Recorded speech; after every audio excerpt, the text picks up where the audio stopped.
James. I wanted to start recording it, and I don't know if it caught that part about the elk. Oh, shit. When did you start? It's going to be muted, though, because then we have it, like, fade in while there's music and stuff. Oh, and this okay. will just look like we're chatting it up, having a good old time, and no one's going to hear this. So what is what's the name of this podcast? Yeah, I've gone through, like, 50 names. Okay. Ransom Notes. Ransom Notes? But that was more like advice on real estate stuff. And then we had... Is this supposed to be a play on, like, random notes? Or, like, no, notes while like being literally, held ransom? exactly. Wow. Yeah, which I thought was kind of dark. Went with my humor a little bit. Yeah. What did we have? We had one called like Redums, I don't think... Dude, we filmed, like, one video. but it was called Redums, like I thought it real was- estate DMs. I think you came up with that. Did we? Yeah, that Yeah. sounds good. This was I like that pre idea. Beyonce. I thought we had it was like a worldwide, prestige worldwide style. No? No, it was. I thought we made a We video asked and it was questions. like, it was like a news channel, like, dun breaking news. No? I don't know. No, It was 6 years ago. I have it. Well, I can't post it these play the days. tape. Okay. Do you mind pulling this just like within maybe 3 or 4 inches? Right there? Yeah, that works. Do I want it right here? You want a little or closer. Right there? You want to try to be like, Right there. there you go. Yeah, you want to hear all those little whispers in your throat. ASMR. All right, so I guess we should have a little bit of a formal intro. Yeah. This let's is do it. this is my buddy, my old associate and real estate professional, Ben Pinel. Thank you for joining me. Thank you for having me. And it's been a while, so I'll give you my little quick 2-second version of how I know him. I'm pretty sure, speaking of, you dropped into my DMs maybe 6-7 Yep. years ago. And you give the little spiel and then I will correct it. Okay. Well, it's okay to have different opinions.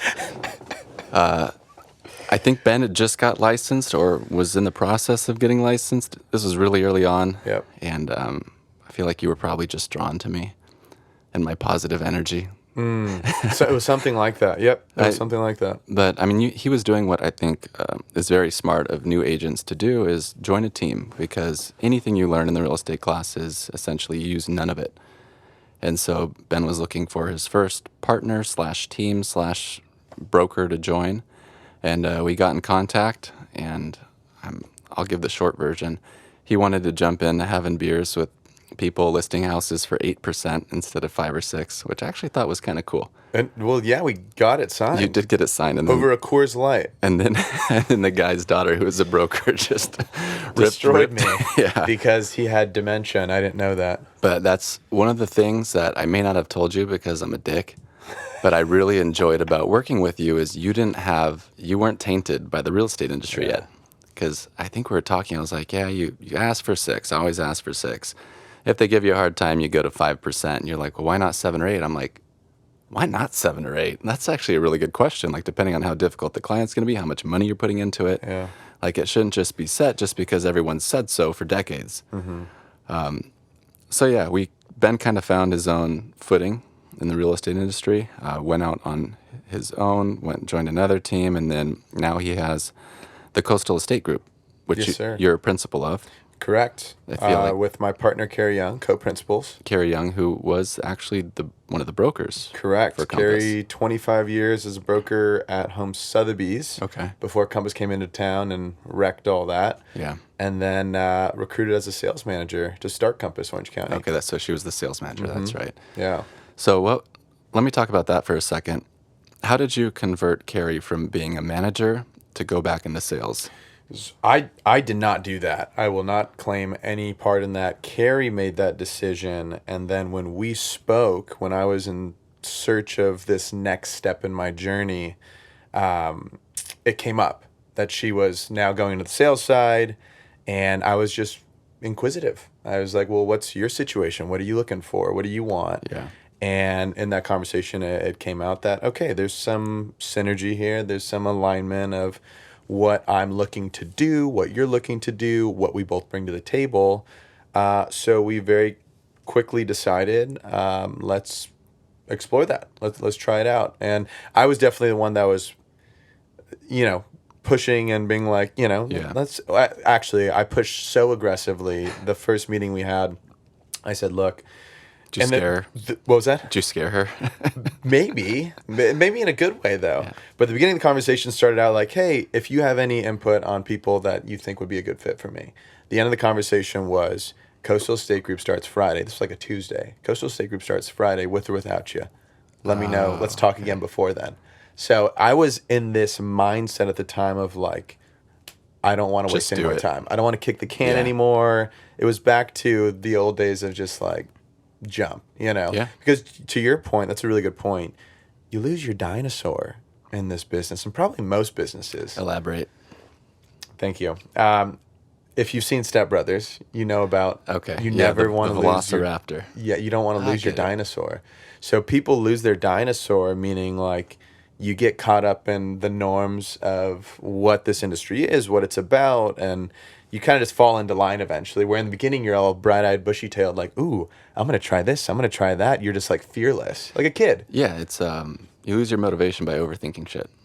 Yeah, yeah. Have you always been like that? Have you always just been a doer? Because before you got into real estate, let's rewind a little bit. You had like help Topless me, topless, guru? a topless guru. No, those are two different things.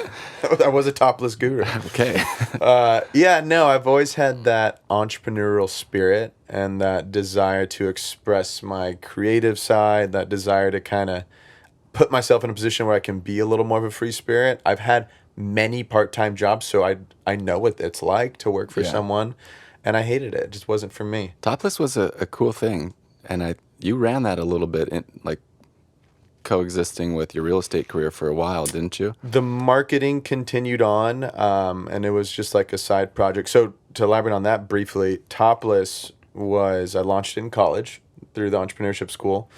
And it was a fun business idea of open face sandwiches, hence Topless. And I launched that. I had no money. So I started as a catering company, quickly learned it. You need money to make money for a lot of things. And so, so I was like, do I want to bootstrap to a brick and mortar and be restaurant guy forever, or try some other stuff? And long story short, that transitioned into real estate. Okay, so you just weren't able to make enough money. I mean, because you enjoyed it, didn't you? Yeah, I looked at it and I was like, okay, I can keep making these avocado toasts. Yeah. And at the time, they looked really good. Like you had a really good eye and aesthetic for. I think everything you've done so far. The Instagram is still there. Topless Bar, at TOPLIS Bar. And it's a passion project that will come back again. Yeah, like the photography was there, like the setup and like the attention to details. Yeah. And the way the avocados were sliced and spread over the top of this. I was like, oh, this looks like a really high-end, legitimate business. Yeah.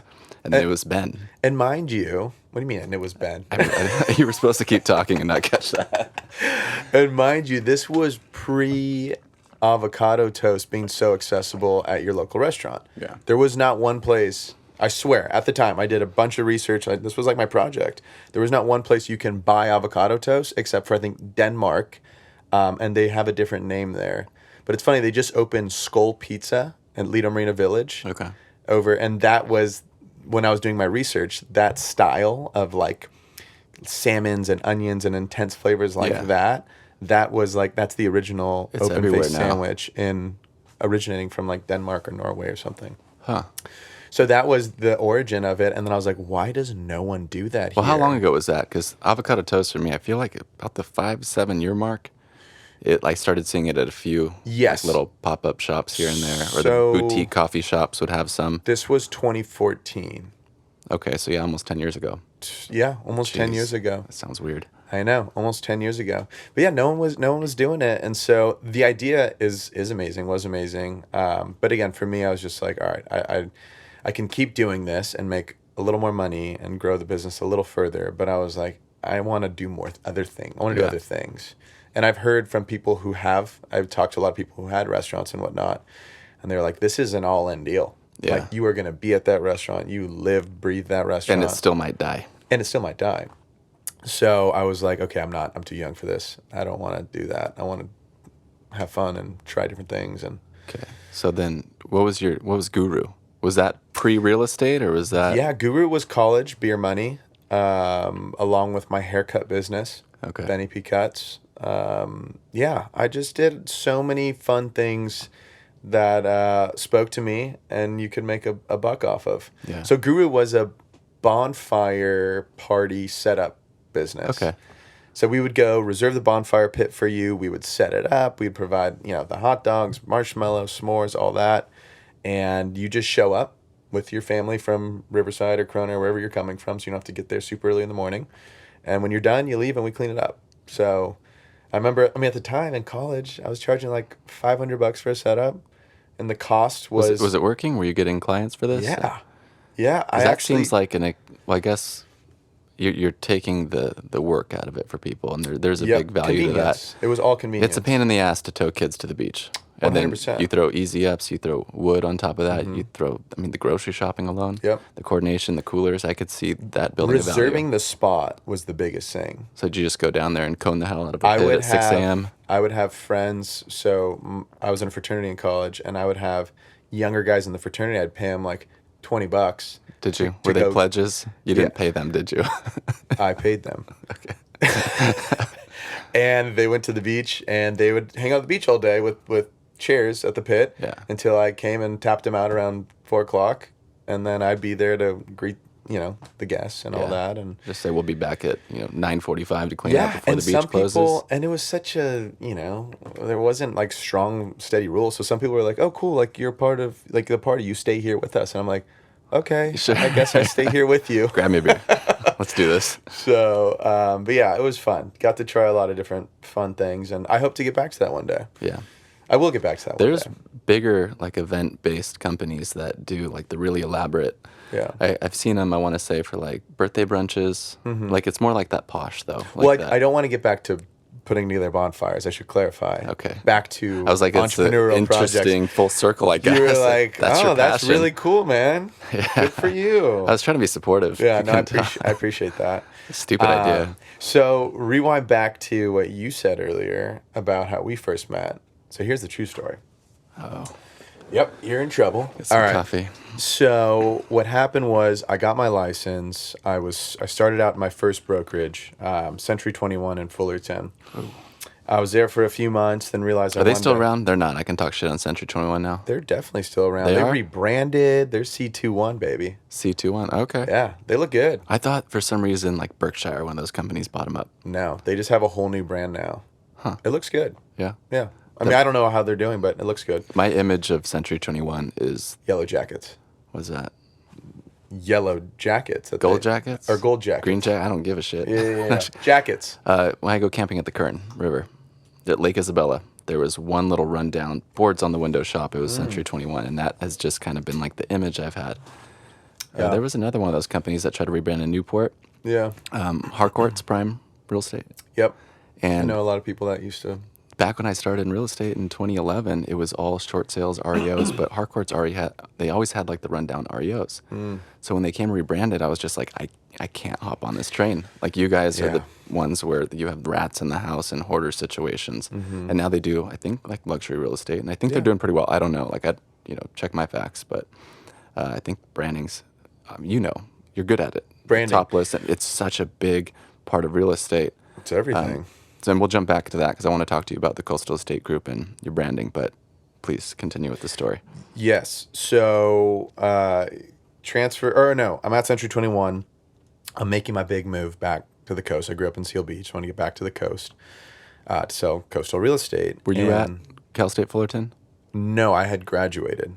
Okay. So But is that where you went to college? I went to college at Cal State So Fullerton. that's why Century 21 Fullerton. Yes, and a friend of mine, his dad was the broker, so he was nice enough to kind of take me in Easy. out of the gate. It was easy, yeah. And so they helped me kind of get my start.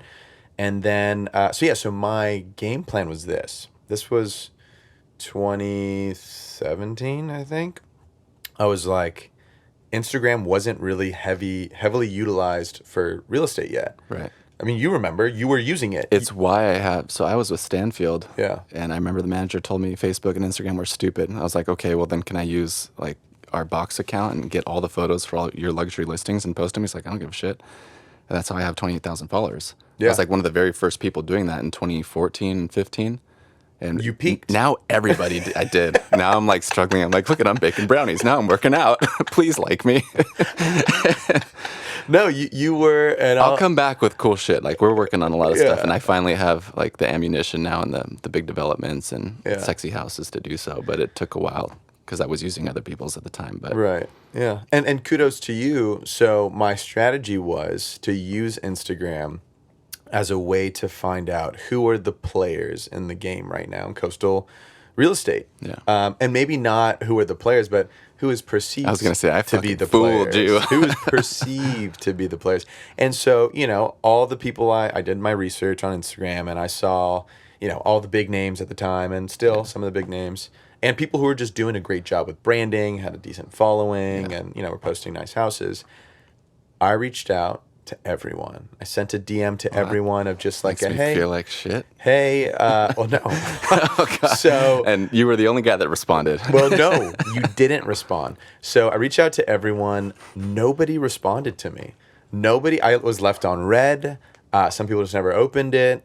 Literally not one person responded to me. I was like, wow, that's interesting. No shit. So my first Like quick guess. How many people do you like? 50 people? You shot no, a DM at no. I shot it to probably like 20? under 20, Okay. 15 to 20. But like still, people that looked legit. Zero Yeah. still. That's crazy. Zero. And mind you, anytime someone reaches out to me till this day, like a kid that's like, hey, I'm thinking about getting a real estate license. I've been following you. Like, I love your stuff. Can I chat with you?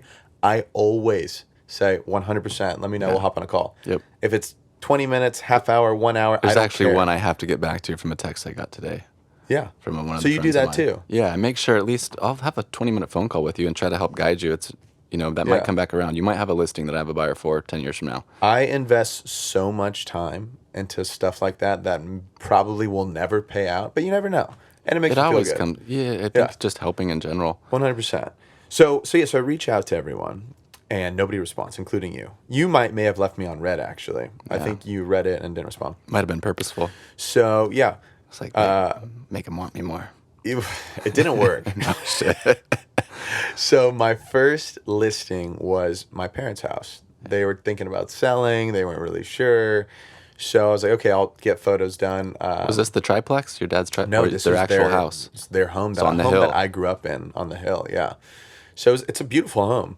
So I had my buddies take photos for me, and I listed it. And the day I listed on Instagram, I tagged every single agent that I DM'd and didn't respond to me. Okay.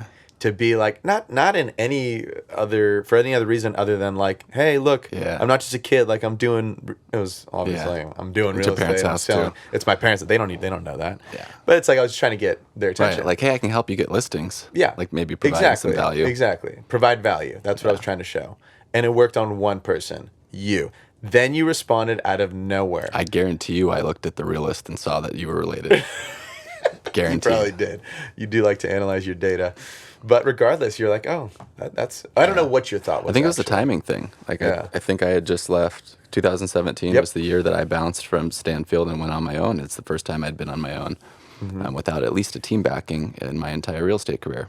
And so I didn't know what I was going to do. I just knew that like synergy is a thing, and working with people and collaboration works better a lot of times. And like I'm an old grumpy man now, so I really like doing my own thing. Yeah. But like the more I talk to people and the more I interact with, so what I do now is like I just talk to all the other brokers and realtors. Like I have a great relationship with other people, and I think that's like total opposite from like the real estate culture that I grew up in. Everyone was like, I got to beat them out. Yeah. I have to. Everyone was fighting. Like you had to fight to win, and I have a great relationship with most realtors now, and we all win. Yeah. Like that's what I always tell people. There's 70,000 houses in Huntington. Like you lose a listing, go get a fucking another one. Yeah. And that was one of the good things that I was taught at Stanfield, because we would argue amongst ourselves, like even within the team, like, oh, it's my client. I'm like, dude, you had a beer with him one time. I was like, I actually went and toured his house and gave him pricing. Right. And then they'd go play tennis, and then I'd be like, oh, okay, this is a battle now. Yeah. And then it's I just was watching Bridesmaids last night, and it reminded me of that scene where like one takes the mic, is like, yeah, I remember I taught Spanish and I yeah. learned this language. She's like, well, I've known you since forever. Well, I can, you know what I'm talking about just by looking. The other girl grabs the mic and just goes, and it's just really fucking awkward Yeah. and tacky. Yeah. And that's how it used to be. Yeah, I think there's definitely a huge element of collaboration now. And I think and I won't speak for you, but I'll speak for myself in the sense that Compass has done a great job with Big that. time. And that was one of the number one draws. That's what I always tell people. Yeah. Like, why you at Compass? And I'm it's like, kept one, me. technology. Like, we're just way ahead of the curve. Everyone else is trying to do what Compass does. And like, It's not perfect, but it's getting there. Yeah. We grew, and we're such a big company now that, like, obviously things take a little bit longer to become what they're supposed to be, but we still get heard. Like, I type my little fucking ass off every time we get those type of the last off. the surveys in, like, what can we fix? I'm like, oh, let me pull my notes. And then, but like a year later, it'll be like, hey, I'll get an email that said, we implemented this and we changed this. Yeah. You're one of like several people on the thread and it got kicked up and we made a change for you. And I'm like, dude, this is awesome. They make you feel like they care. Yeah. And then Rob's Even like, if it takes a "Dad." while. Yeah. And then Refkin feels like Dad. It's like, he won't let us down. He cares. Dude, we'll come back and talk to him. He's a wild cat. Like, Yeah. just like that type of personality and what he does. Like, I've still yet to crack the code on how he operates as a person the way he does. Yeah. So much positivity, so much energy. 24/7. Like, So many smiles and handshakes. I wonder if he has like a therapist. You have to, right? I don't know. He's like president status.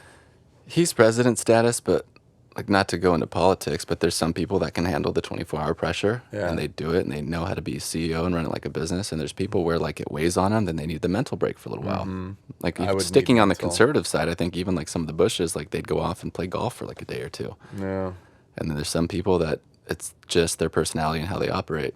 Just so much drive. Yeah, I know realtors like that. Yeah. And some people like me, I take that back. It depends on what mood I'm in. Yeah. But like most of the time, like I'm pretty up. I have like a lot of energy. Like I don't smoke weed, I don't drink. And so like I could be, Is that my phone? yeah, I think so. All right, we're good. All right, we're going to take a 2-minute intermission. We'll be back. We're back on. So then I reached out to you, or you responded to me finally. Yeah. We hopped on a call. Should we do like a segue? Because I think we were talking about Robert Refkin, right? Yeah. And now some people can do that. What do they do? They can just be on all the time. Oh yeah, back to Robert. Yeah. Yeah. Robert's awesome.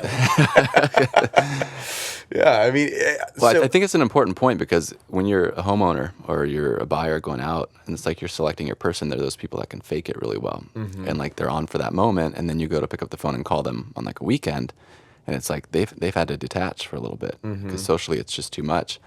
And like I've just come really to this point where I'm gonna get beat up as I don't know, like trauma's a real thing. I think that people have like been so emotionally like catered to and coddled. You're talking about trauma, like the word in general? Just people like feeling like they need a break when they work hard. Like if you like what you do and you're up and like you enjoy doing it, like you can. I've seen those people. I think Robert's one of those guys that just can do it because that's just him. Yeah. Like I don't think he needs a break. I think that's just Robert. Yeah, I definitely need a break. Yeah. I mean, I want a break. Like like when I'm talking all day, like for example today. Yeah. We're gonna talk. We're gonna do this thing. Hour straight of And just then I got chitter chatter. Yeah. another social thing, and then I got like a networking happy hour thing. I'm gonna be on all day. When I get home, I'm gonna be like, and like turn off. Yeah. I need to recharge my battery. But you know me though, you're kind of more monotone. Yeah. I don't exert a lot. When I exert so much physically, so much energy. I pace myself. You pace yourself. I don't. I'm just like a shot, constant. Yeah. I got to get home to the wife and make it into like the championship rounds. Yeah. So I can't come out swinging. And you got kids. Yeah. So that's different. I don't have that yet. Yeah. Why the fuck do you need a break? Dude, I said because I want one. Yeah. Okay. Fair enough. Dude, enjoy it while you can. I want my break. Because, yeah, that stops when the kids come in. And then the financial stress gets a little bit more. Then you got to start coaching. Yeah, coaching sounds fun. It's so fun. My dad was my coach. Was he? What sports? Yeah, baseball. Yeah. Yeah, it was fun. There was only one time I remember there was a blow up. We were walking distance. We lived walking distance from the baseball field. And when your dad's the coach, he's a little harder on you. Oh, for sure. And I'm no star athlete. Yeah. I'm physically capable in most things. And then you're so emotional at that age too. Yeah. But there was one time where I just like was done and I stormed off and I walked home with my cleats. Yeah. But aside from that, it's pretty even keel. It's kind of cool having your dad as a coach. That's what happened in Little Giants. He put a lot of pressure on his daughter on the icebox. In ice blocks? Icebox was her nickname. Oh, She's on so ice blocks. cold. Yeah. And he was putting so much pressure on her because he really wanted to beat his brother who was coaching the other team, and she just stormed off. Sounds like Kicking and Screaming. Is that another? Will Ferrell soccer Oh, yeah. movie. Yeah, he just wanted to beat. Actually, I don't know who he was. Mom's boyfriend. I don't know. Yeah, I Anyways. gotta watch that because I can definitely be hard on my kids. And I have one of each. I have one that's like a really good athlete that really wants to work hard, and then I have the kid where it's like I'm trying to get him to be able to play a position other than center. And this is the first season that they're both going to be on the same team. And he's big, but he's still growing in his Eli. body. Eli. Yeah, and like he'll even tear up because I'm very stern. Yeah. And it works when they're not so close to me because that's how I coach. Like I do cuss a little bit. If any of the parents are watching, like Oh, dude, I'd be so mad. they got it from me. But I have like a really jokey. In front of the other kids? What do you mean? You cuss in front of the other kids? Yeah, I'll be like, hey, get your shit together. And then like he said shit, I'll say poop, I'll say butt, and they start cracking up, and then like you form like that little. It's like kids. Yeah, that's fair. You can be a little different with There's them. worse stuff on TikTok. Yeah, at the end of the day, oh, dude, I've seen coaches like call dads losers, and I'm like, no, I won't The go L there. word? But I'll cuss a little bit, and I feel like it lets their guard down a little bit. Like with adults, it's supposed to build trust, supposedly. But the kids know that they can say what they want, they can speak their feelings, and I don't get mad. Yeah. And I tell them, I'm like, I will yell, but I'm not mad. I saw something recently, and I don't remember the details, I just remember the gist of the concept, about how kids growing up in Europe, they're a lot more exposed to adults and how adults act. And essentially in Europe, they don't form the world around the kid. The Yeah. kid has to adapt around the adult world, 100%. which really helps them mature faster, helps them mature, emotionally. Cope with stress, too. Cope with stress, how to handle being in an environment like that. Whereas here, and I'm not a parent, so this is just outside perspective. It's all right so far. Outside perspective, yeah. Here, it's just like everything's around the kid. Like, we got to do baby-proof everything. Like, oh, we can't go out because the kid. It's like, where in Europe, it's like they just bring the kid. And they're having a glass of wine in one hand and have the kid in the other. And it's like, that exposure for kids, I feel like, is fantastic. I would assume. Yeah. I helped, I volunteered to run like help do the little 4-day football camp. And I think I got some of the youngest kids, then I moved up a group or two. And there was one mom where the kid like, I don't want to. Oh, are you all right, little? I'll leave their name out. And then I just ran over, grabbed him. I was like, dude, it's a scratch. He's like, it really hurts. I'm just like, it'll stop hurting. I'm like, just get up, walk over, come play football. I'm like, your leg's not broken. And I saw his mom like running from the sideline. I grabbed his ass and like put him back to the group, and he was fine. Yeah. But like, I'm like, ooh, he's gonna have a harder time when he finds out like life's not gonna cater to him. Right, yeah. And that's how I raise my kids. I think they're gonna be pretty resilient. But Yeah. Also, just having me as a dad, you develop a thick skin. Yeah. We all joke a lot in our household. Like we all make fun of each other, but like we all laugh about it. Ha, ha, ha, ha. Oh, he'll make fun of me because like sometimes I'll be like, oh, I'm really happy, and I'll think glad and happy, and I'll call it gappy, and I'll be like, Dad, what's gappy? He'll give me this look, knowing that it's not a real word, just to fucking bust my balls. Yeah, no, it's, I feel like when it comes to sports and children, from my perspective, remembering being a kid, like most of these kids aren't going to be professional athletes. Right. So it's all about what are the life lessons you take away from it. That's How do all- you remember? that's all it is. Was your dad or was your mom an asshole? Were they nice? Were they like stern but fair? Yeah.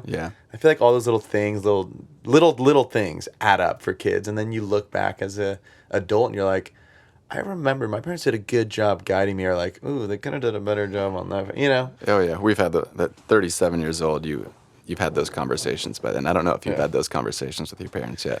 Yeah, But definitely. I've been like, you know what? You could have done better here. Yeah. No, I was doing this, and I'm like, I'm not saying it so you can like back it up and be defensive. I'm just saying that this might have helped me grow in this area. That's Right. all. And like, I'm not blaming you. Like, I had a great life growing up. I learned a lot. Like, again, going back to the thing, like, I don't think there's like trauma. Like, it is what it is. You can learn from it, or you can let it hold you back in whatever future endeavors you have in your life.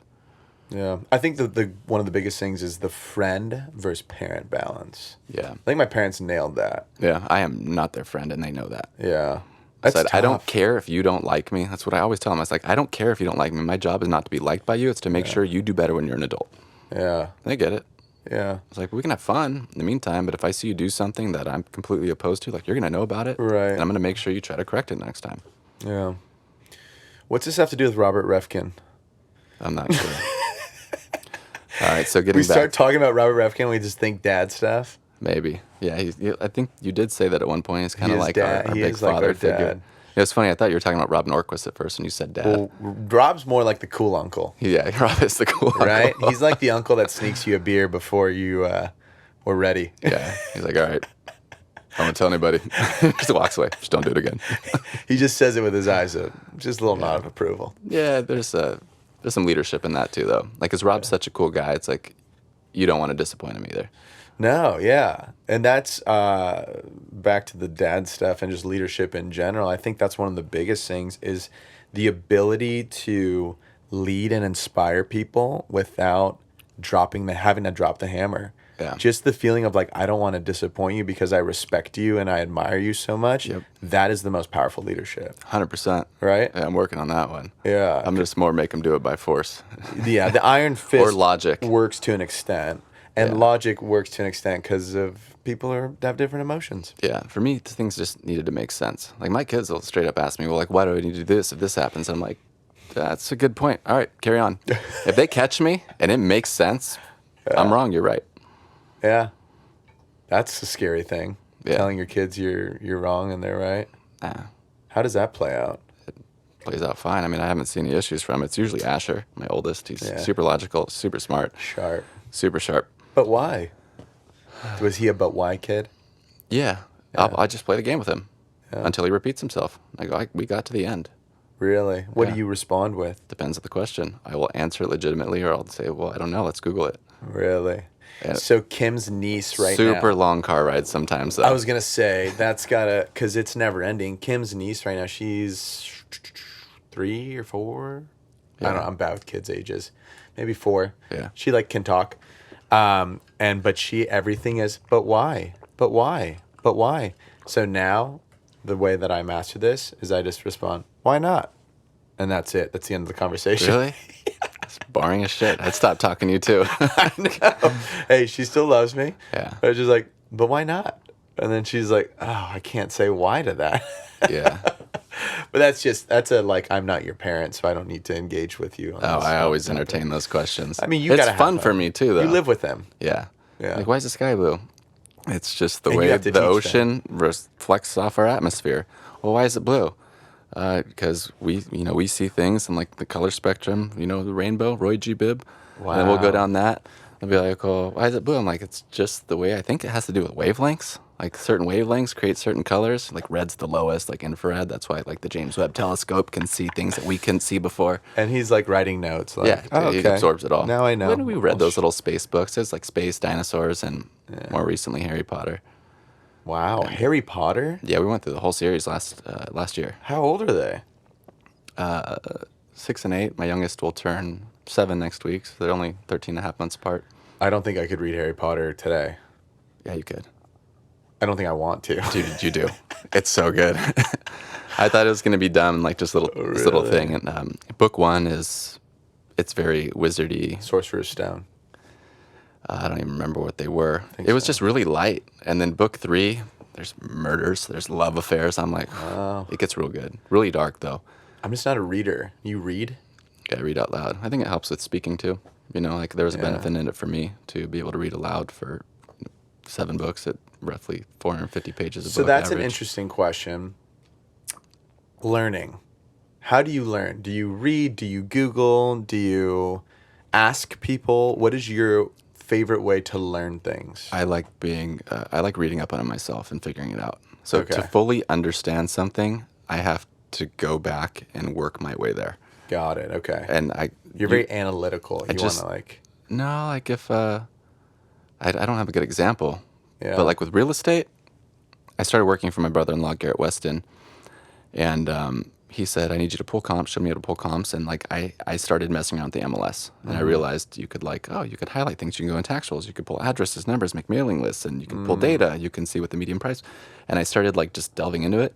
And once I figured out like how that worked, and then how I could connect that dot with farming, and now advertising, like being able to pull lists, uploading them to Facebook, creating lookalike audiences to match the people that had all the sold houses over the last 5 years in downtown. Like it just, once the dots start connecting, like I understand it.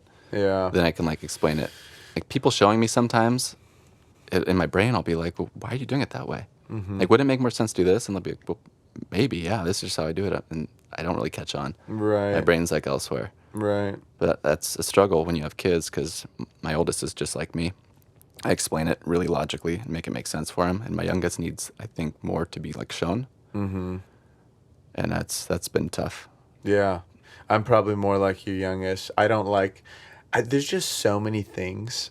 Yeah. There's so many things, James. There's so many things to learn Yeah, and there know are. in this world. And I just know I don't have a desire to learn it all or know it all. No? I like to learn through people and conversation. I'm a Yeah. why guy. I'm like, hey, you're a specialist at this. Give me the nuts and bolts. Give me Yeah. the nuts and bolts so I can know a little bit about everything, but I am not a super expert at a lot of things. I'll go there when the data is limited from what I could find with Yeah. research. I wish I was a better like researcher. I just don't. I don't know. It's like random though. Like I have to be like in the dinosaur moment. Yeah. If I'm like, I have so many unfinished projects, but then when that spark gets there, I know I have to go run back and work on them as hard as I can. Because if I have that like 2 hour window where I'm hyped about it, I'll fucking knock it out of the park. Yeah. But if that day passes and I wake up and I just don't have that passion for that project, it sits in my temporary folder. Yeah. No, I'm similar in that sense. Sometimes my best working hours, my most productive working hours, are like midnight, 1 a.m. Yeah. I went through a phase a few months ago where I was like super fired up and motivated, and it goes in waves. Sometimes Always. I go from extreme like just ambitious entrepreneur, like just all my cylinders are firing. I got all the ideas and I'm executing. And in that time, I would wake up at 3 a.m. like regularly a couple times a week. I'd wake up at 3 a.m.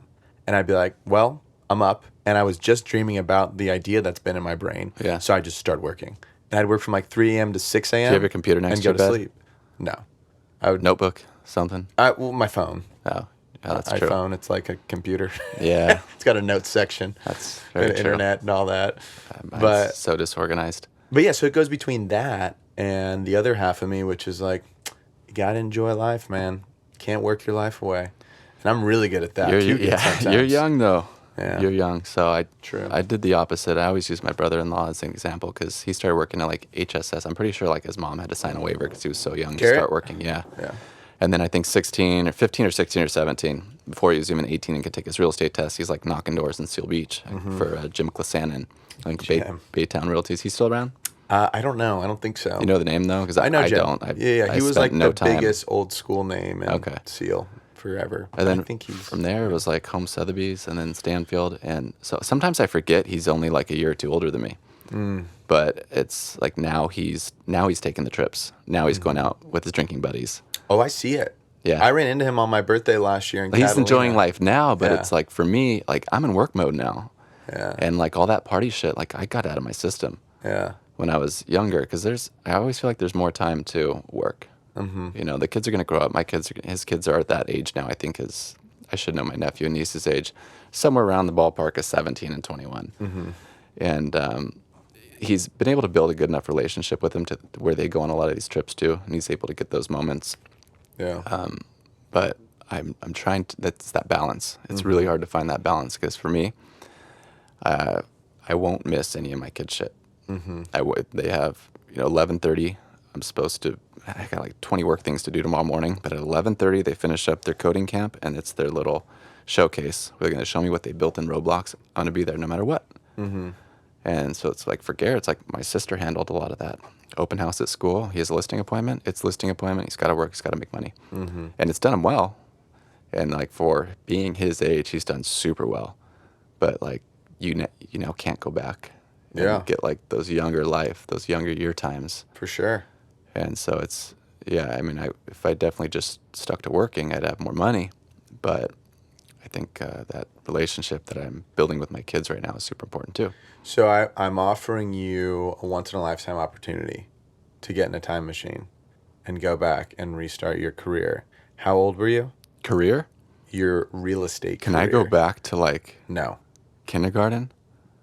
Why would you want to relive the first grade? I remember half-assing shit. So like work ethic is something I've just more recently learned like last few years. Like I used to be that guy where You think it developed in kindergarten? I know for a fact. I remember what happened. They gave us a test, like an aptitude test, during fucking recess, like idiots. So I gave up once I got to a certain like number I set for myself. They're like, "How high can you count?" I was like, "I stopped at 100." Do you know what comes after? No. Because you want to go to recess. I wanted to go back out and play. Yeah. And that happened throughout. Do you want to do gate? What does it do? Oh, these classes, but there's more homework. No. You know why I picked my college I went to? Why? Because it was the best state school you could get into without having to write an essay. Didn't want to go to USC because I didn't want to have to write an essay. So you're mad at yourself for doing those things? I'm mad at myself for not like trying harder in most things. I'm proud of you. I think you took the human route. I think you enjoyed kindergarten I and enjoyed first grade more. everything. Like, So what- too much. Ah, Like I feel like I shorted I'm the wrong guy to myself. talk to about this. Maybe, because I 'cause I think know you you're did like a great job. I do. Yeah, I'm smarter, not harder. You know, like college. College. At the end of college, I had a great time in college. Yeah. I was a social freak and Totally. had so much fun and partied and made so many good friends and all that. And when I graduated with the same people who had no fun and were so stressed out and were studying all the time. And we got the same piece of paper at the end. That's true. And I kind of look at life that way. As like, one day we're going to have the same result. We're going to die. But who had more fun? It's not even Who so much enjoyed? about that piece of paper though either. You know, it's in Let's get deep. let's get deep. Well, I don't know. It's like anything. Like I feel like I could have chosen a couple different routes. And like let's be honest, a lot of people do choose real estate because at the end of the day, it is the lowest barrier of entry. Yep. Like, you Facts. have to have a GED. That is it. Do you have to have that? I don't know. I don't think you do. I think I was trying to help out like the entry You level don't. for real estate. You have to be able to pass a test. And like that's all I did is I half-assed studying the night before. I think for real estate I read like the first 20 chapters, took my highlighter, took my notes. The second day before the exam I went through like chapters 20 to 28 and then said that's enough. It's a 70% pass rate. I was like that's more than 70% of the book. Went back, read my highlighted areas. Was the last one in. I was late. First one to get up and leave and I had passed. Yeah. And so like it is a very low barrier for entry. They got to make it harder to get your license. They And do. I'm not just saying that because we're good realtors. We are. We're Yeah. good at what we do. We're professionals. We are knowledgeable at what we do. I have met so many horrible realtors, and every time, and I blame the hustler mentality. far. Like social media. I really blame social media for that. People Doesn't are coming in help. and like you see all these things where all the bright numbers are flashing. Flip this, make $100,000, do that. It's like but it's your fault and my fault for making it look so fun and cool and easy and sexy. I try not to. I tell people constantly this is a horrible job. This is a job that like unless you are built for it, like it's not going to be fun for you. It's draining. I had to find my enjoyment in it. Like I like not winning, but trying to see problems and looking at the big picture and saying, how can I connect these dots to make this work out for everybody? Yes. And when I do that, I feel like I win because I solved the problem, not because I got a paycheck, not because I sold a house.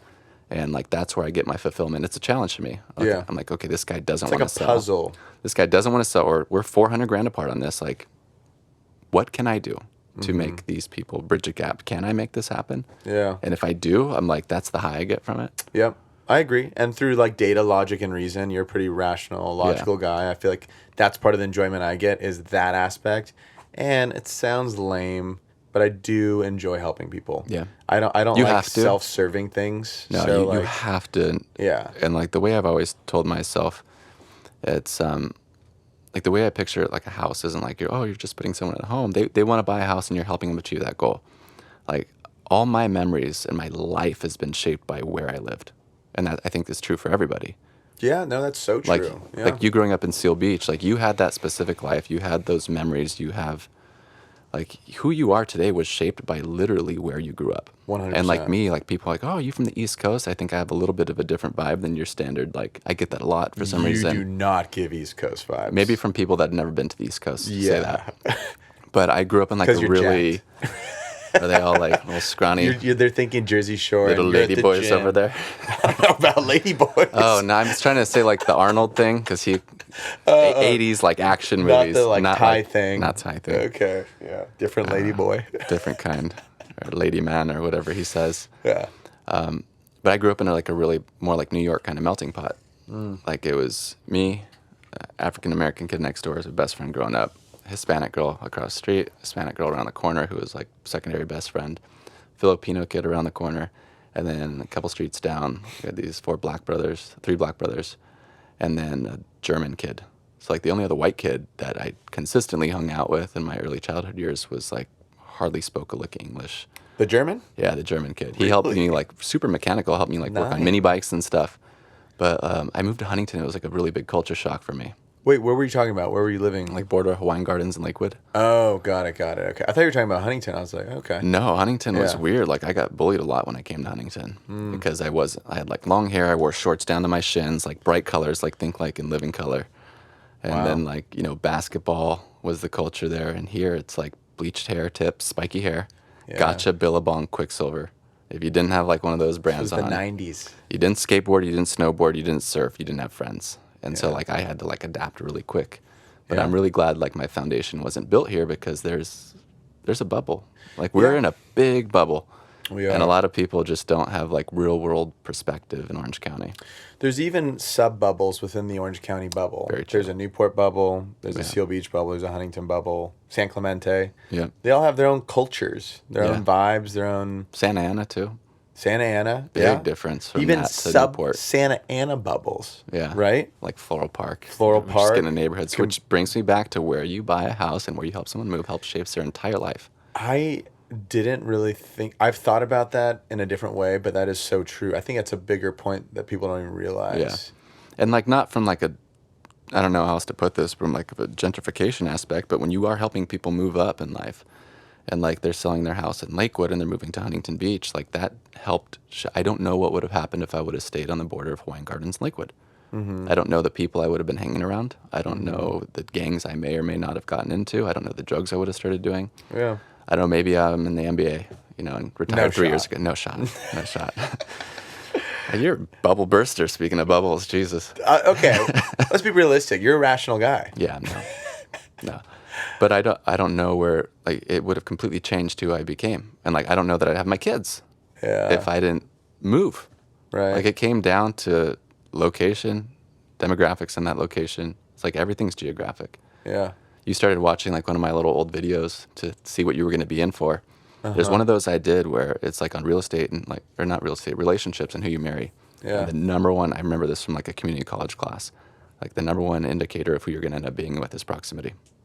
Just who you're around a lot. That's it. It's Like, not some soulmate You're thing. saying attraction to a type of person, or like physically, geographically, you're exposed to these people, so you're going to end up with Dude, one of them. you could want whoever the hell you want. You could be like, well, she needs to be college educated. She's got to be brunette. Yeah. Whatever weight, size, height you like, religion, everything else. None of that matters as much as you passing by her consistently, either at work, on your way to work, going to the same gym as her. Yeah. That stuff trumps everything. So I really do believe, like, when you buy a house somewhere, like, is it fitting that person's lifestyle? Is it fitting, like, is it going to help that person grow? Is it going to be a great place for them to raise their kids? Like, those are the Right. things that we are really doing. And like, if you don't look at it that way, and like, I've seen a lot of people just call people addresses. Call people addresses. Yeah, like we have our clients and like, how are, Greg and Jody doing? And some people be like, oh, did you ever get that one in Pembroke closed? Like that's a lot of like the talk I'd hear. Like people and clients would be called like by their addresses. Oh, how's the 20th Street people? Or how's it, and it's like these are people. Yeah. And like this decision and what you're helping them do right now, whether it's a purchase or a sale, it's really going to shape their lives. Yeah. And like as cheesy as that sounds, No, it's there's a lot true. of truth in it. It's true, and like they say, you are the sum of what is it? The 4 or 5 people you surround yourself with most, and that is a fact. Yeah. Like I have experienced that firsthand. But yeah, I mean, back to your point, you really do. You're a product of your environment always, no matter where you are, where you're from. And you talk about relationships. My fiance Kim is from New Jersey, very different from California. Actually, polar opposite. Does she have the accent It comes out, and when she's mad? mad, happy, tired. So just like when her guard's down a little bit, Anything with an AR, like the firearm. like Jared, Carrie, Oh, okay. married. We're getting married. That one.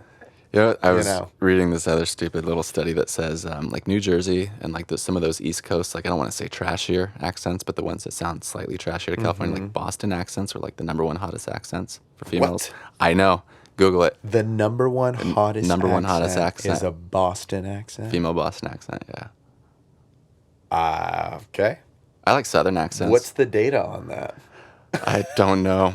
People that recently watched like Ted That's a joke. or a Mark It's got to be a Wahlberg joke. That's movie a or joke. That's a joke. 'Cause it's a Seth it's MacFarlane movie. nothing probably. against Bostonians. I kind of but like it. Do you? Yeah, I mean, I'm a fan. I don't know what it is. If it's like a little bit of like the trashiness thing. My favorite accent is French. I don't want to try it, but because it's not even. Well, no, It's very you nasally. just It's very snorted. throaty. French people do that. I love Ours this. are like you're hawking a loogie. I can't imitate it, but a French accent, I think that is That's too classy. French and Italian. I think those are just chef's kiss. Italian. Yeah, I don't know. Anyway, Definitely not German. so branding and Coastal Estate Group. All right, so now let's start the podcast. That was a good warm up.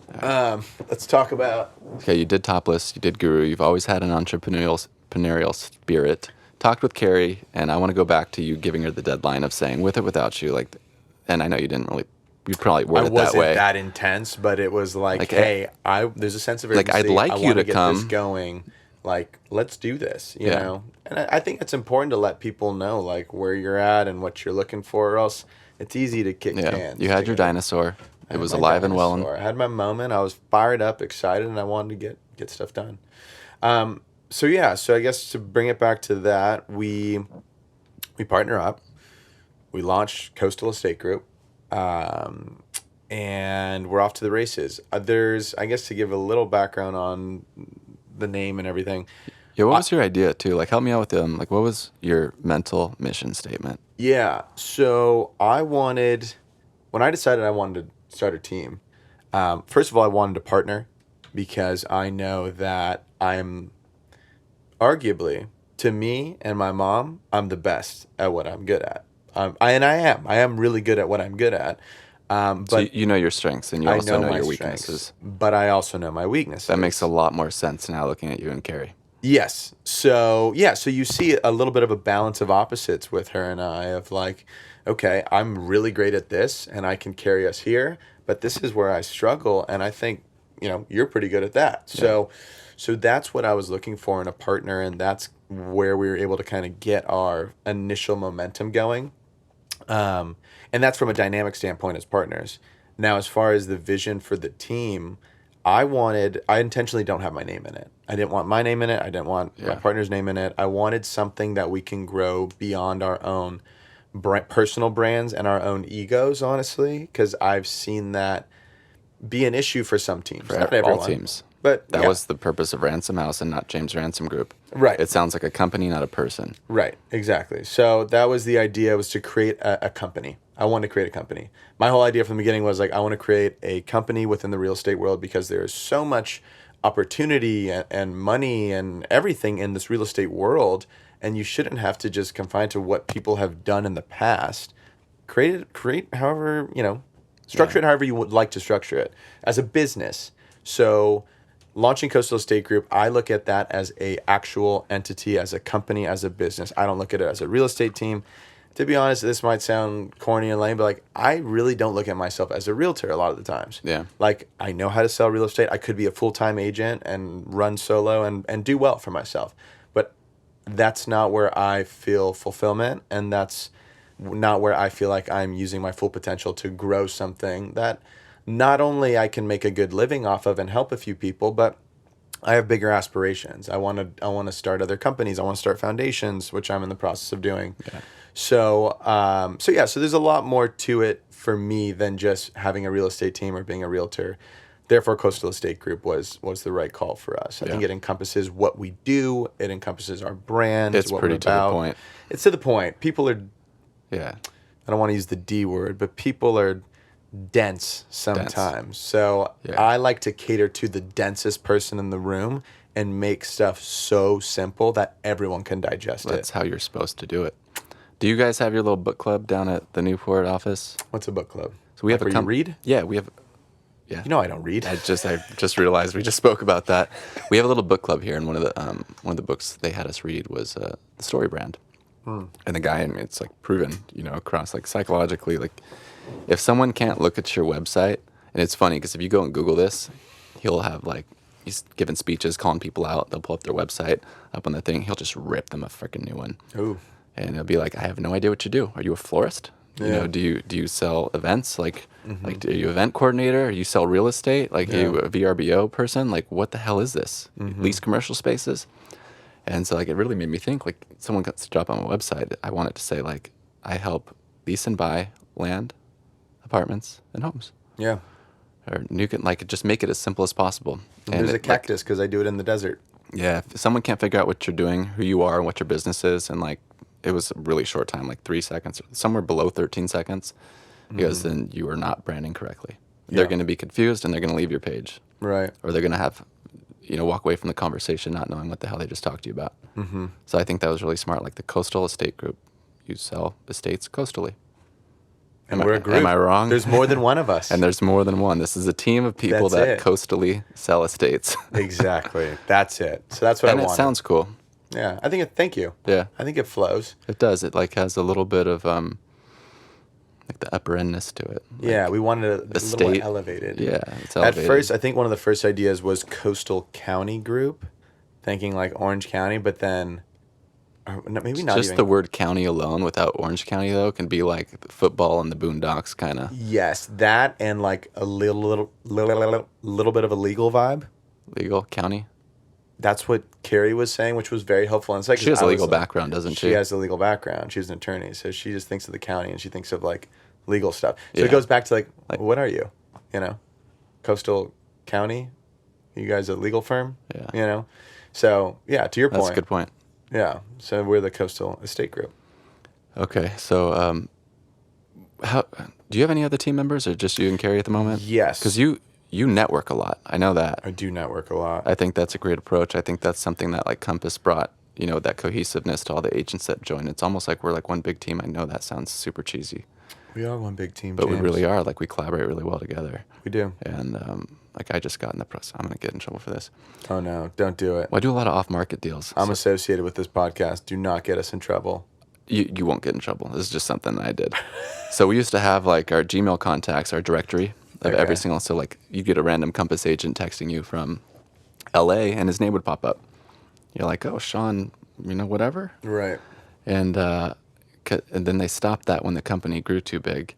But since we have like these private exclusive and off market that we can no longer market because Compass hurt everybody's, outside of, you remember why? Like Compass did their thing. Like the whole goal was to be, we're supposed to put our coming soons on our platform, our private exclusives, 2-3 weeks before we actually list the house. Mm-hmm. Yeah. And so the thought process was Compass was going to grow to be, have 20% of the market share in the top 20 markets in the United States. Right. And so the pitch was if you knew that 20% of all real estate inventory was going to be hitting Compass 2 to 3 weeks before it's on Zillow and Realtor.com and Trulia, who are you going to use as a consumer?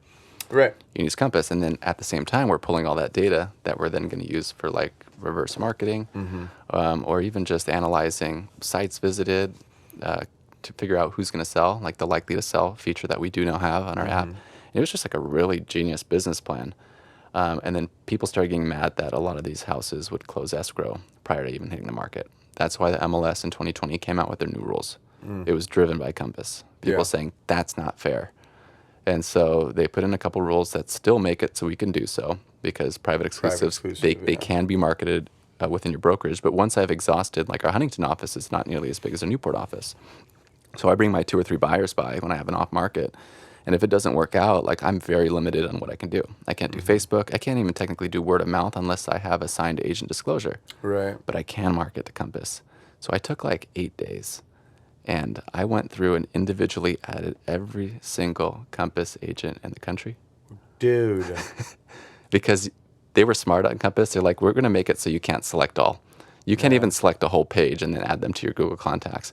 But we'll let you add them one by one. I was like, wrong fucking move.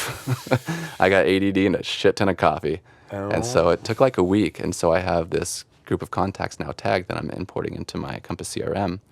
And so now you're going to get an email. Everybody in the company is going to get an email. But because Huntington's becoming such a big secondary market and people actually move here from other cities to have vacation homes, it's a way I can actually market private exclusives without getting in trouble from the MLS. I mean, you just put that out there. Are you cutting this part out of the podcast, or you're just gonna? No one's going to sit there and do what I did. But what if they just be like, no, you can't do that, and take all that away? Well, I have them saved on CSV files. I re-upload them. I check my work. I make sure that. How are you still with the company? I don't know. I think I was the first person to get a phone call from HR. You remember You almost. Ben's? Yes, I do remember. Yeah, it was his birthday. I photoshopped him in it was like Hugh Hefner or something. And it was a bunch of strippers. And my problem was I posted it to Workplace. Like, happy birthday, Ben's. Yeah. Just trying to be goofy with him. And HR's issue was, well, what if that's somebody's daughter? I was like, when I Googled the very general term strippers, this was the first image that came up. Like, her dad knows. Like, I'm not doing anything bad here. But, I try to keep it within the lines out of respect, like you said, for Rob and Marianne. So I have a question for you. Based off your strategy with the emailing every single Compass person in the nation, is it going to be to advertise a home from Huntington Beach? Yeah. That's a vacation property. Hate that idea. Okay. And I'm not being negative. I'm going to do it anyway. I know. I'm going to look at the results, and Yes. if it works, great. I'm going to keep doing it. I'm going to rub it in your face. I'm excited If to it doesn't, hear the I'm going to results. try the next thing. I'm excited to hear the results, but I say this because I get emails sometimes from agents across the country. I hate it. I unsubscribe. Yeah. I'm going to get the most blocks out of any email ever Yes. sent on this first block. But you'll get some. I get it. I get some. It's a numbers game. It's a numbers game. 100%. Because if one person is like, oh my, I do have clients looking in Huntington, and this off market we didn't see, and it's one of the nicest houses downtown, right, or one of, and I obviously can't say that's where I have some really cool off markets, but if you did, hypothetically, these would be the houses that they'd call me on. Yeah.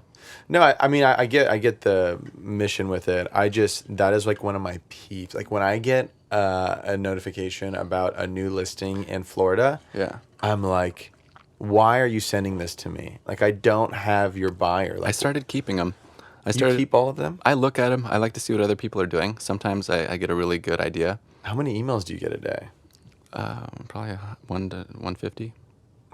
Yeah. But I mean, I sit there at the end of the day and I click through them. A lot of them are my own market reports that I send myself just to make sure I'm up with, what prices are changing, what houses are going on and off the market. Yeah. But it takes like you make it a priority to get back to every single person. Mm-hmm. I make it's a priority for me to get through every single email at the end of every day. I do it because I hate having email notifications. Yeah, those people are psychopaths where it says 5,000 or Dude. text. I don't even know how you do that on text. Especially if I'm going on a vacation or something, it's got to be 0. Yeah. I got to start with a fresh slate, and then every night or morning, I'm just clearing it out. Yeah, I won't check for 1 or 2 days. It'll get up to over 100, and I'll start having a panic attack. Yeah. I'll stop what I'm doing and just make sure, okay, I'm gonna at least get through half right now. Yep. No, I'm on the same boat as you, 100%. Yeah. So it might not work, but I. Or you might get canceled. Meh. We'll see. We'll see, but there's always loopholes in real estate. Not even our contracts are airtight. There's things you can do and put in there to safety net yourself later in the transaction, or use as a renegotiation point. What's an example of one that you like to use? I'm going to say it. I'll tell you after this podcast. But there's a lot of times where you can be like, hey, we're going to do this here, and it's going to make our offer look really good. But we're not going to technically be bound to it once we get to a renegotiation point. And I'm not talking about just stupid stuff like, oh, we'll just run an inspection and then we'll ask for $20,000 off. There's stuff that you can do. That just happened to us. It happens all the time. Yeah. And for those people, I tell them to go fuck themselves. Do you? Yeah, and I make sure I keep a really good rapport with that backup offer when I get that sense that person is like that. That's a good point. You definitely need to. Backup offers are legit. I Super legit. Take them seriously. Dude, I know a lot of people would just say, you go into escrow, and then it's you're just marrying them with no, I don't want to say you should have a backup plan in relationships. But in most things in life, I'm not a very big plan B guy because I think it takes away some of the effort that you put into plan A. But for real estate offers and escrows, always have a plan B. Mm-hmm. Or at least make them think you have a plan B. Because then it makes plan A perform a lot better during the transaction.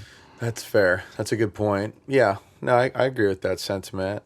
I was just thinking, you said earlier, you made the comment about realtors constantly saying, It's always a good time to buy and sell. Yeah, it's a great time to buy and sell. And I'm Yeah. just like, Unpack that. oh, it's phony. It's like, and from a logical sense, like how can Yeah. it be? It's a great time to sell stock, and it's also a great time to buy stock. Right. It's like, what? Like it sounds like a contradiction right at the bat. Right. But I think if you have, like, if you're skilled enough or versed, like for me, you know, like 6 months ago, it was a great time to buy and sell. Now that rates have risen and they're like floating around 7%, might not be the best time to buy. But the thing is it might be a good time because if you look historically at what the real estate market does, now this only applies to like coastal Orange County, it's always going to go up. Like my mom lives in a $2 million house paid off. She made like, I don't know, like not six figures ever in her life. Yeah. She did sales stuff at Yamaha for like the music corporation, but she always held real estate. I think like we bought for 200 and something thousand in Surfcrest back in the mid 90s, sold at 500, bought in Greystone Keys, new construction, somewhere in the like low 200s, sold for 5 something, bought back in Surfcrest for 500, sold for 1.2. Prior to that, she had a house in Corona that was like less than 100,000, sold that, made enough money to then put on the down payment for the house we bought in Lakewood, probably around 100 grand, probably sold for 50% higher than that. And she's like just always done really well. And like we've never gotten to a point, you know, people were freaking out, but even like 2015, 16, 17, sometime in there, depending on what neighborhood you were in, we already surpassed the peak of '07. Mm-hmm. And it's always just done this. And Yeah, it always will do that. You know what? Maybe it's just a branding thing. Back to branding. So it's like it's always a good time to buy. It's always a good time to sell, right? Yeah. But it's not a great time to sell because there's not a lot of buyers that are open to dealing with those 7% interest rates. Maybe we flip the script, James. But there's such a lack of inventory that if there's someone that does have to buy right now and you're one of the only houses that fit their criteria, they're going to put an offer on your house. Here it is. Ready? Here's my pitch. It's always a bad time to buy, and it's always a bad time to sell. You know, I heard someone say something that really stuck with me that I really liked. Let's hear it. It wasn't what I just said, obviously. No, We're just moving on but it past reminded that. me of it, so thank you for that. I forget who said. He said it might have been one of the local agents. I think he said it like during a showing. He was showing the house and had the buyers. And I want to say it went something along the lines of, "Hey, you know what they say? Best time to buy was 10 years ago."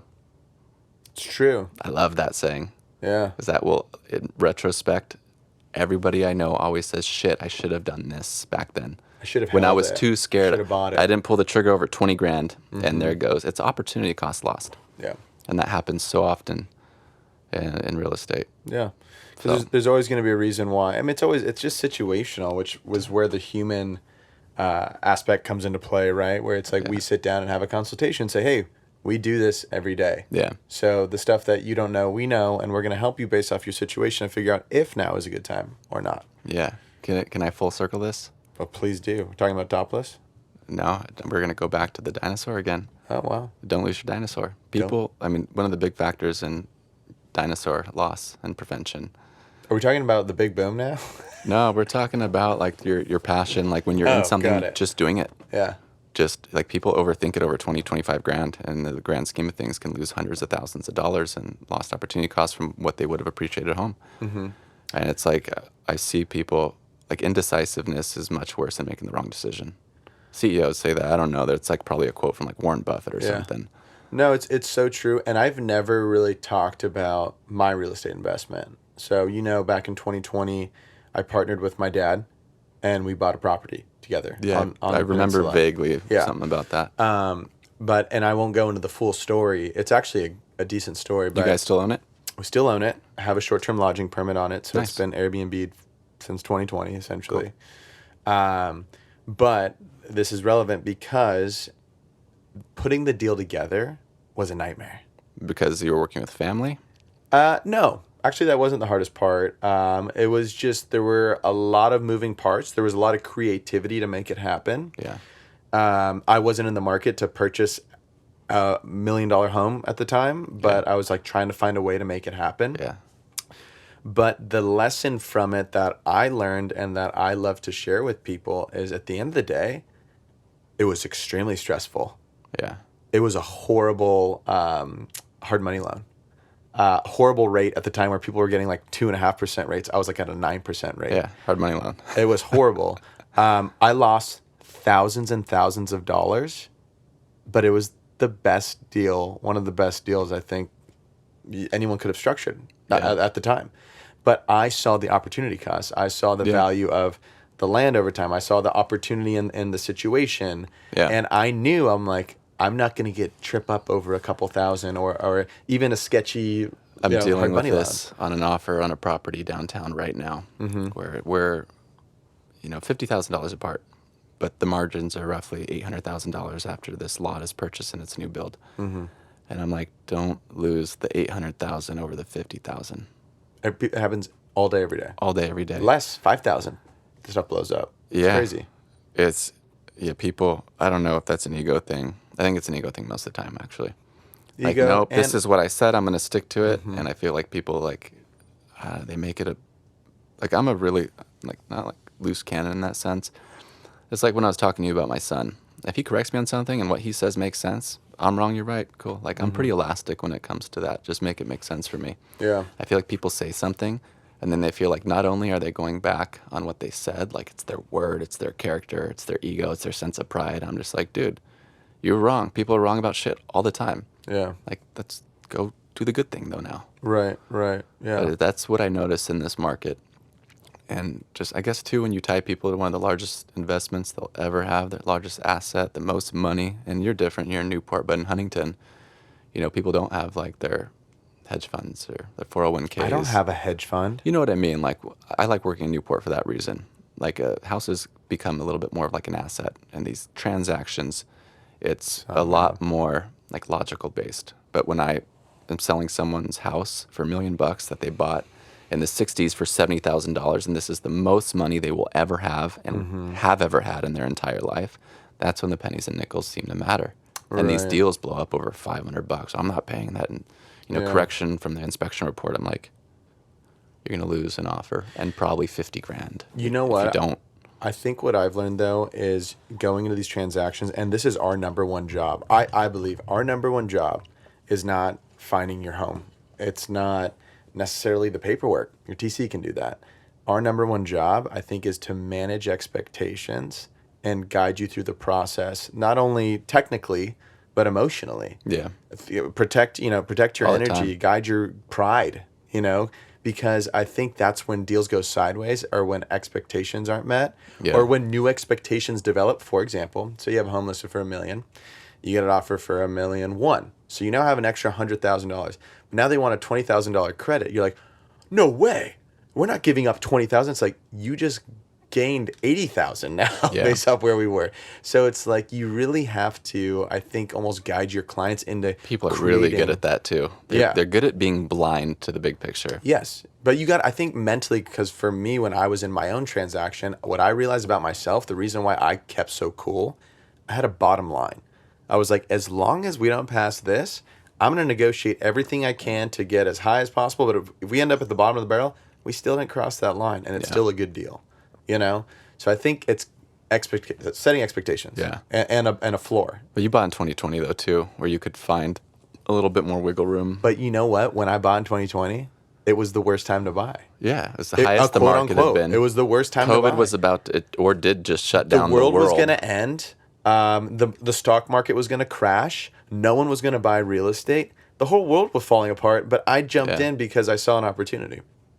Yeah. And then it turned out to be, it doubled in value since then. Yeah, I was gonna say it's I think Literally doubled. 2021 was like Over 15 or doubled. 16%. 2022, I Yeah. think by April or May when we peaked was like another 22% increase. Like overall, it was close to 40%. The market ran up. Mm-hmm.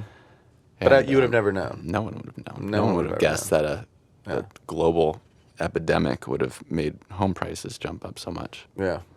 And that's the other thing I always hear too is I don't have a crystal ball. I don't know. If we did, we wouldn't be sitting here having this conversation over $1 million house. Yeah. We'd be rich as fuck. That's true. There is no crystal ball. You just got to have stones to jump in, I guess. Yeah. Yeah, I like that. Let's use that as our takeaway. I don't want this to run on for too long. 'Cause I feel like we could get going on like a 5-hour deal. The takeaway is you just got to have stones to jump in. Yeah, don't overthink shit and don't lose your dinosaur. That's true. I like Like that. everything that we've talked about kind of comes back to that at the end of the day. Don't lose your dinosaur. Don't overthink things. Grow Yeah. a pair of stones and jump in. Just do. Just execute. Just do it, Nike. Nike. Yeah, the the worst type of, what was it? The indecision decision thing? Um, Something about indecision being worse than the wrong decision. my brain's just thinking of like crazy one-liners right now, but Yeah. none of them are making sense. You'll text me later and I'll just put it in captions over the Put it video. as the title. Yeah. You don't pee on my boot and call it rain. That's the thing. I don't know. All right. All right. We're going to have to do a part 2 pretty soon, but I appreciate you Let's coming do it. on. This was fun. I'm glad we made it happen. Likewise. Salud to Ransom House That's not podcast. French. Thank you. Ransom Notes. Do you got a name for this? Do I have a name for this? Yeah. Okay, I think this is it. Because I Ready? need to do a more like long-standing one. This is, follow me on this one. I think this is it. Okay. If you run with this, I think it'll actually be successful. Held ransom with James. Oh, yeah. Because then like 2 hours later and your meter's up and you're getting parking tickets. Held ransom with James. It's got your last name. All right. I'm being held ransom with you. Yeah, it's got some of that You dark know? humor in it. Dark humor. Yeah. I did lock the doors. I'm going to get out of here. Thanks again, Ben.